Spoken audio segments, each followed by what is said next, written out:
Hello student, आप सबका स्वागत है फिर से एक नए वीडियो में। तो इस वीडियो में हम बात करने वाले हैं आपके 10th क्लास के राजस्थान बोर्ड के बारे में, जो आपका यहाँ पे 23 दिसंबर को पेपर होने वाला है।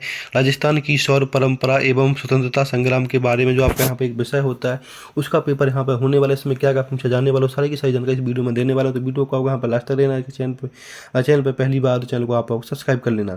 तो यहाँ पे आपके देख सकते हैं, यहाँ पे आपको पूरा का पूरा 3 घंटा 15 मिनट का समय मिलने वाला है, और आपका पूरा का पूरा यहाँ पर 70 नंबर का पूरा का पूरा आपका यहाँ पे होने वाला है। तो जब इस वीडियो में बताने वाला हूँ, वीडियो को आपको लास्ट तक देखना है। चैनल पर पहली बार चैनल को आपको यहाँ पर सब्सक्राइब कर लेना। तो यहाँ पर देख सकते हैं कि आपका यहाँ पर क्लास जो आपकी यहाँ पर क्लास 10th है, उसका आज बाद से परीक्षा होने वाला है। और जो आपका यहाँ पर विषय होने वाला है वो यहाँ पर आपका राजस्थान की शौर्य परंपरा एवं स्वतंत्रता संग्राम पे पूरा का पूरा आपका पेपर होने वाला है। यहाँ पे कोड का ये यहाँ पे आपके क्या बताऊँ दिशा निर्देश देखिए, इनको आपको यहाँ पर अच्छे से पढ़ लेना। जितना बताया गया अगर उतना कर ले तो यहीं से आपका पूरा का पूरा पेपर हो जाता है। चलो चलते पहले प्रश्न की होगी। पहला प्रश्न इसमें क्या पूछा गया है आपसे, तो यहाँ पे आप देख सकते हैं कि पहला प्रश्न जो आपका यहाँ पे बनता है वो आपका यहाँ पे बहु विकल्पीय प्रश्न बनते हैं। इसके अंदर आपको प्रत्येक प्रश्न का 1 नंबर यहाँ पे आपको मिलने वाला है। तो पहला प्रश्न इसमें पूछा गया कि सीकर जिले का कौन सा स्थान कोटा उद्योग के लिए प्रसिद्ध है। तो सीकर जिले का कौन सा स्थान है जो कोटा उद्योग के लिए प्रसिद्ध है?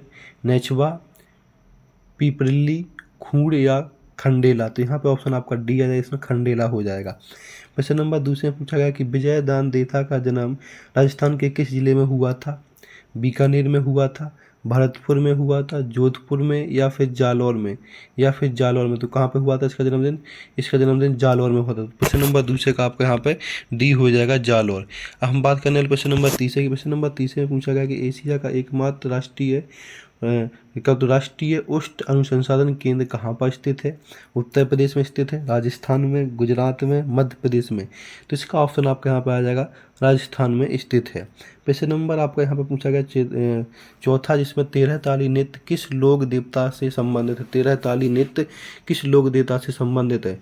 तो यहाँ पे आ जाएगा पाबू जी से, गंगा जी से, या फिर हर्षनाथ जी से, या फिर रामदेव जी से। तो इसका ऑप्शन आ जाएगा डी, रामदेव जी से। ठीक है। प्रश्न नंबर आपके यहाँ पे 5th पूछा गया, किस दुर्ग के लिए कहा गया है कि यह दुर्ग बख्तरबंद है? रणथंभौर के लिए, नाहरगढ़ के लिए, या फिर सिवाड़ा के लिए, या फिर तारागढ़ के लिए।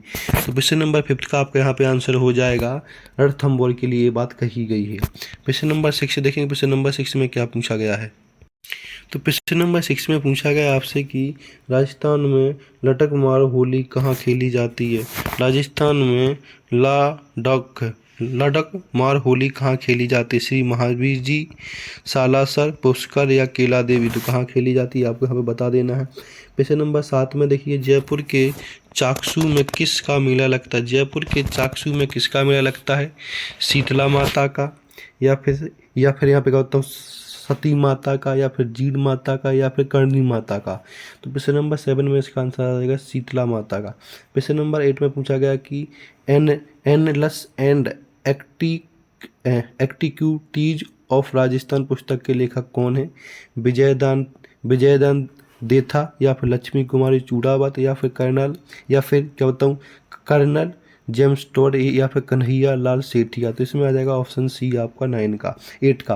प्रश्न नंबर 10 में साझी का संबंधित किस देवी से? सीता से, दुर्गा से, उषा से, पार्वती से। इसका ऑप्शन आपका आ जाएगा पार्वती से, प्रश्न नंबर 9 का। अब हम बात करने वाले प्रश्न नंबर 10 की, जिसमें पूछा गया कि जालौर का प्रसिद्ध नृत्य कौन सा? घूमा नृत्य, गरबा नृत्य, ढोल नृत्य या चंग नृत्य। तो यहाँ पे आ जाएगा ढोल नृत्य। तो इस तरह से आपके पूरे के पूरे जो बहुविकल्पीय प्रश्न तो सारे के सारे मैंने करा दिए। तो ऐसी इंपॉर्टेंट अपडेट के लिए, ऐसी इंपॉर्टेंट पेपर के लिए चैनल को सब्सक्राइब कर लें। तो जितने मैंने बताया वो सारे के सारे आपके लिए इंपॉर्टेंट, तो इन सारे के सारे को आपको अच्छे से याद कर लेना। अब हम चलते हैं नेक्स्ट क्वेश्चन इसमें क्या पूछा गया है। तो नेक्स्ट क्वेश्चन इसमें आपसे क्या पूछा गया, हम उसकी बात करें। नेक्स्ट क्वेश्चन आपसे पूछा गया कि अति लघु उत्तरीय प्रश्न, प्रत्येक प्रश्न का 1/5 अंक मिलने वाला है, 1.5 नंबर आपको मिलने वाला हर प्रश्न का। तो पहला प्रश्न पूछा गया कि हल्दी घाटी के युद्ध किस किस के बीच हुआ था? प्रश्न नंबर पहला पूछा। प्रश्न नंबर दूसरा पूछा गया कि यहाँ पे धरती धोरा री गीत के रचयिता कौन है, किसने गाया था? इसके बाद प्रश्न नंबर तीसरे में कच्ची घोड़ी नृत्य किस अवसर पर किया जाता है? प्रश्न नंबर 4 में पाली जिले का सबसे बड़ा जैन मंदिर कौन सा है? प्रश्न नंबर 5 में एरिक डिक्सन ने भारत की मोनालिसा किसे कहा है? तो इस तरह से आपके जो यहाँ पे अति लघु उत्तरीय प्रश्न पूछे वो सारे के सारे प्रश्न कराने वाले। तो वीडियो को आपको यहाँ पे लास्ट तक देखते रहना है। तो यहाँ पे क्वेश्चन नंबर आपका स्टार्ट हो जाता है 7, जिसके अंदर पूछा गया आपसे कि लोक देवता रामदेव जी का जन्म कहाँ हुआ था। क्वेश्चन नंबर 8 में पूछा गया कि बीकानेर व नागौर के आसपास का क्षेत्र क्या कहलाता है। क्वेश्चन नंबर 9 में भीनमाल का प्राचीन नाम लिखिए। और क्वेश्चन नंबर 10 में पूछा गया कि मीराबाई किस भगवान की भक्ति करती थी। यहाँ से आपके आती लघु उत्तर प्रश्न पूरे के पूरे हो जाते हैं। अब हम बात करने वाले हैं लघु उत्तर प्रश्नों के बारे में, जो आपके यहाँ पर 2 नंबर का एक प्रश्न होने वाला है। तो पहला प्रश्न पूछा गया कि रण गौर के अवसर पर गाए जाने वाले गीतों की 2 पंक्तियाँ लिखिए। क्वेश्चन नंबर दूसरा पूछा गया कि जैसलमेर के 4 प्रमुख पर्यटन स्थलों के नाम लिखिए। क्वेश्चन नंबर 3 में पूछा गया कि राजस्थान की महिलाओं के पैरों में पहने जाने वाले प्रमुख आभूषण कौन कौन से होते हैं, इसके बारे में बताना है। क्वेश्चन नंबर 4 में पूछा गया कि राजस्थान में बोली जाने वाली प्रमुख बोलियां कौन कौन सी हैं। क्वेश्चन नंबर 5 में पूछा गया जयपुर के प्रमुख दर्शनीय स्थलों के नाम लिखिए। क्वेश्चन नंबर 6 में पूछा गया बूंदी शैली की 2 विशेषताएं लिखिए। क्वेश्चन नंबर 7 में पूछा गया कि कन्हैया सेठिया के 2 प्रमुख काव्य संग्रह लिखो। क्वेश्चन नंबर 9 में पूछा गया कि राजस्थान के उन दुर्गों के नाम लिखो जिन्हें वर्ल्ड हेरिटेज साइट की सूची में शामिल किया गया है। तो यहाँ पे आपके लघु उत्तरीय प्रश्न होते हैं, सारे के सारे प्रश्नों को आपको अच्छे से कर लेना। और यहाँ पे प्रश्न नंबर 9 में जो मैचिंग दे रखी है, मैचिंग को यहाँ पर सम्मिलित करना है, जो आपकी लोक कला और संबंधित सामग्री, जो यहाँ पर लोक कला है और यहाँ पर संबंधित सामग्री से मैचिंग करनी है। तो इस तरह से आपके लघु उत्तरीय प्रश्न पूरे के पूरे हो जाते हैं। सारे के सारे प्रश्नों को आपको अच्छे से याद कर लेने, पेपर जाने से पहले सारे के सारे प्रश्नों को आपको यहाँ पे एक बार देख लेना। अगर इतना आप करके जाते तो आपका पेपर यहीं से पूरा का पूरा हो जाएगा और कहीं आने की जरूरत नहीं है। जितने भी क्वेश्चन इसमें बताए गए सारे के सारे क्वेश्चन इंपॉर्टेंट, सारे के सारे क्वेश्चन को आपको यहाँ पे पढ़ के जाना है। अगर आप इतना पढ़ लेते तो यहीं से आपका पूरा का पूरा पेपर हो जाएगा। चलो नेक्स्ट क्वेश्चन पे चलते हैं। नेक्स्ट क्वेश्चन में क्या पूछेगा मुझकी यहाँ पे बात कर लेते हैं।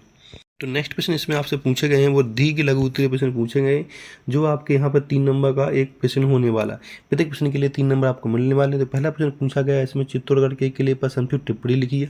प्रश्न नंबर दूसरा पूछा गया कि राजस्थानी चित्रकला की प्रमुख शैली का वर्णन का बताऊँ वर्गीकरण कीजिए। प्रश्न नंबर इसमें 3 में पूछा गया कि लोकगीत शास्त्रीय संगीत से किस प्रकार भिन्न है।